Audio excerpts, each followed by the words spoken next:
নাম সৃষ্টি কলিতা। মই শংকৰদেৱ বিদ্যানিকেতন হাওৰাঘাট কাৰ্বি আংলং জিলাৰ পৰা হাইস্কুল শিক্ষান্ত পৰীক্ষাত উত্তীৰ্ণ হৈছোঁ। এইবাৰ হাইস্কুল শিক্ষান্ত পৰীক্ষাত 91.16% তুমি কাৰ্বি আংলং ডিষ্ট্ৰিক্টত দ্বিতীয় স্থান অধিকাৰ কৰিছা। তোমাৰ অনুভৱ কেনেকুৱা? হয়, মই বৰ্তমান সুখী অনুভৱ কৰিছোঁ আৰু যি কষ্ট কৰিছিলোঁ তাৰ ফলাফল মই পাইছোঁ বুলি মই ভাবিছোঁ। সেইকাৰণে মই বৰ্তমান সুখী। তোমাৰ ভৱিষ্যত পৰিকল্পনা কি ক'ব পাৰিবা? মই বৰ্তমানতো তেনেকৈ ভবা নাই, কিন্তু হ'লেও মই মেডিকেল লাইনত যোৱাটো ভাবিছোঁ আৰু বাকী মই ডিচিশ্যন তেনেকৈ এতিয়া বৰ্তমান লোৱা নাই। Thank you. নমস্কাৰ, মোৰ নাম ৰুণিতা মজুমদাৰ। মই শংকৰদেৱ বিদ্যানিকেতন হাওৰাঘাটৰ ছাত্ৰী। মই HSLC পৰীক্ষাত 95.17% পাবলৈ সক্ষম হৈছোঁ। তো তুমি কাৰ্বি আংলং জিলাৰ ভিতৰত হাইস্কুল শিক্ষান্ত পৰীক্ষাত প্ৰথম স্থান দখল কৰিবলৈ সক্ষম হৈছা। তো তাৰ কাৰণে অভিনন্দন জনাইছোঁ।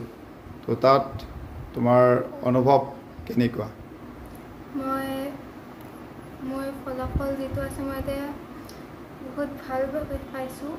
মই আৰু অলপ আশা কৰিছোঁ, যদিও মই ইয়াতে সন্তুষ্ট। মই আচাৰ্য আৰু মোৰ মা দেউতাক ধন্যবাদ দিব বিচাৰিছোঁ। তেওঁলোকে মোক যি উৎসাহ যোগাইছে, প্ৰেৰণা যোগাইছে তাৰ বাবে, আৰু তেওঁলোকো মোৰ ওপৰত গৰ্ব কৰিছে বা সন্তুষ্ট হৈছে ইয়াতে। আৰু মই ফিউচাৰত HSত আৰু ভাল ৰিজাল্ট কৰি এই অঞ্চলখনৰ গৌৰৱ কঢ়িয়াই অনাৰ চেষ্টা কৰিম আৰু পিছলৈ নীটত স্থান পাবলৈ চেষ্টা কৰিম আৰু এজন সুদক্ষ নাগৰিক আৰু এজন চিকিৎসক হ'বলৈ চেষ্টা কৰিম। নমস্কাৰ। সদ্য ঘোষিত হাইস্কুল শিক্ষান্ত পৰীক্ষাত হাওৰাঘাট শংকৰদেৱ বিদ্যানিকেতনৰ পৰা ৰঞ্জিতা মজুমদাৰে 95.17% পাই তাই কাৰ্বি আংলং জিলাৰ ভিতৰত প্ৰথম স্থান দখল কৰিবলৈ সক্ষম হৈছে। আৰু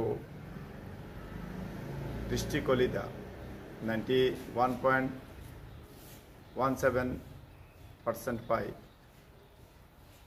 দ্বিতীয় স্থান কাৰ্বি আংলং জিলাৰ ভিতৰত দখল কৰিবলৈ সক্ষম হৈছে। গতিকে দুয়োগৰাকী ছাত্ৰীক আমি অভিনন্দন জনাইছোঁ। আৰু লগতে হাওৰাঘাট শংকৰদেৱ বিদ্যানিকেতনত 88জন ছাত্ৰ ছাত্ৰীয়ে পৰীক্ষাত অৱতীৰ্ণ হৈছিল। তাৰে 60জন প্ৰথম বিভাগত, 26জন দ্বিতীয় বিভাগত আৰু এজন তৃতীয় বিভাগত উত্তীৰ্ণ হৈছে। লগতে 6জন ডিষ্টিংশ্যন পাবলৈ সক্ষম হৈছে আৰু 12জন ষ্টাৰ নম্বৰ পাবলৈ সক্ষম হৈছে। আৰু মুঠ 115টা বিষয়ত লেটাৰ নম্বৰ পাইছে। গতিকে সকলো ছাত্ৰ ছাত্ৰীক আমি নিকেতনৰ ফালৰ পৰা অভিনন্দন জ্ঞাপন কৰিছোঁ আৰু আশা ৰাখিছোঁ আগন্তুক দিনবোৰত ছাত্ৰ ছাত্ৰীসকলে আৰু ভাল ৰিজাল্ট কৰিব আৰু এই ছাত্ৰ ছাত্ৰীসকলৰ উজ্জ্বল ভৱিষ্যত কামনা কৰিলোঁ। ধন্যবাদ।